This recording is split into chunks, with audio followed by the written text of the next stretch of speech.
Seguramente, nosso Deus está no céu. Salmo 115, verso 3 por João Calvino. Os fiéis, com santa ousadia, se encorajam ainda mais à oração. Nossas orações, bem sabemos, não têm valor quando estamos agitados com dúvidas. Se tal blasfêmia houvesse penetrado seus corações, teria-lhes infligido uma ferida mortal. Daí, muito oportunamente, eles se guardam contra ela, interrompendo o curso de suas súplicas. Adiante consideraremos a segunda cláusula deste versículo no devido lugar, onde os fiéis escarnecem dos ídolos e das superstições ímpias dos pagãos. Mas, no momento, cada palavra desta sentença demanda nossa consideração. Quando dizem que Deus está no céu, não o confinam a uma determinada localidade, nem põem limites à sua essência infinita, mas negam a limitação do poder dele. Negam estar ele impedido de servir-se da instrumentalidade humana e negam estar ele sujeito ao acaso ou destino. Em suma, os fiéis põem o universo sob o controle de Deus, e, sendo ele superior a toda e qualquer obstrução, faz livremente tudo o que lhe pareça bom. Esta verdade é asseverada mais claramente na sentença seguinte: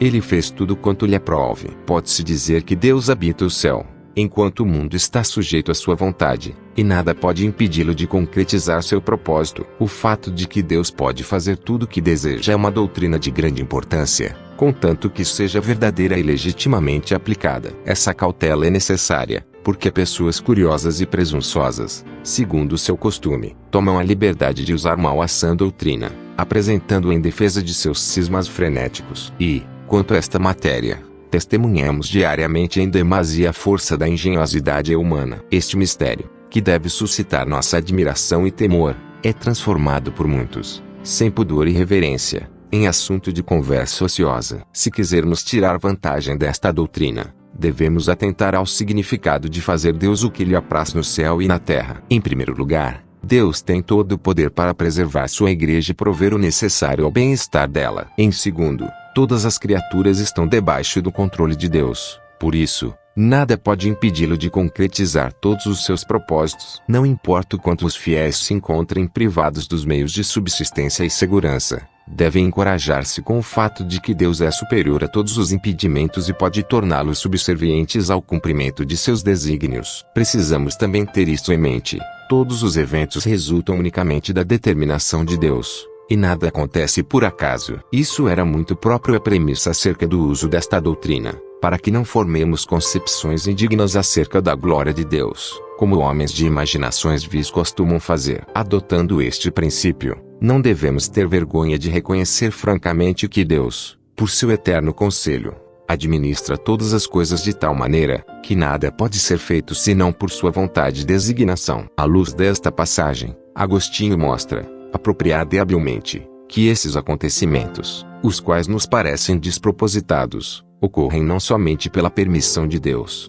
mas também por sua vontade e decreto. Pois, se nosso Deus faz tudo quanto lhe apraz, por que permitiria que se faça o que ele não quer? Porque ele não restringe o diabo e todos os ímpios que se lhe opõem. Se Deus for considerado como ocupar uma posição intermédia entre o fazer e o permitir, a ponto de tolerar o que não quer, então, segundo a fantasia dos epicureus, ele permanecerá despreocupado nos céus. Mas, se admitirmos que Deus está vestido de presciência, superintende e governa o mundo que ele criou e não ignora qualquer parte dele, concluiremos que todos os acontecimentos ocorrem de conformidade com a vontade dele. Aqueles que dizem que isto torna a Deus o autor do mal são polemistas perversos. Embora sejam cães imundos, não serão capazes de, com seus latidos, comprovar a acusação de mentira contra o profeta ou de tomar das mãos de Deus o governo do mundo. Se nada ocorre, senão pelo conselho e determinação de Deus, parece que ele não reprova o pecado. No entanto, Deus tem causas secretas, que não conhecemos, pela quais ele permite aquilo que os homens perversos fazem. E isso acontece não porque ele aprove as inclinações dos perversos. Era da vontade de Deus que Jerusalém fosse destruída. Os caldeus também desejavam a mesma coisa,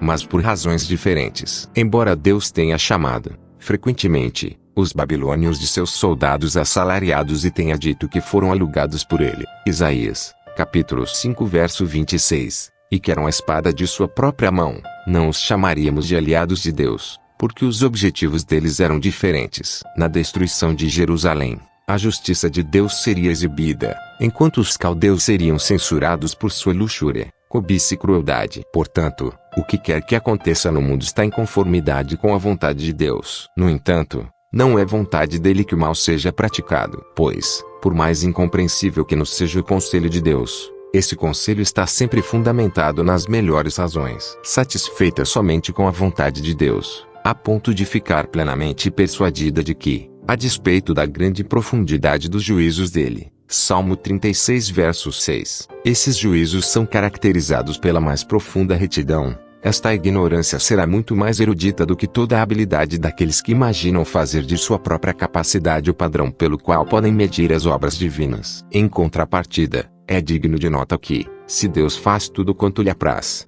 não é seu prazer fazer aquilo que não acontece. O conhecimento desta verdade é de grande importância, porque ocorre frequentemente, quando Deus fecha os olhos e retém sua paz nas aflições da igreja, que indagamos por que ela permite que ela se enfraqueça, uma vez que está no poder dele oferecer-lhe sua assistência. Avareza, fraude, perfídia, crueldade, ambição, orgulho, sensualidade, embriaguez e, em suma, toda espécie de corrupção, que nestes tempos prolifera desenfreadamente no mundo, tudo cessaria, se parecesse bem a Deus aplicar o remédio. Em consequência, se ele neste momento parece estar dormindo ou não possuir os meios de socorrer-nos, que tais sensações nos façam esperar com mais paciência e nos ensinem que não é do agrado dele agir imediatamente em nosso livramento, porque sabe que a demora e a procrastinação nos são de grande proveito, e a vontade dele no momento é fechar os olhos e tolerar, por algum tempo, aquilo que ele certamente, se fosse do seu agrado,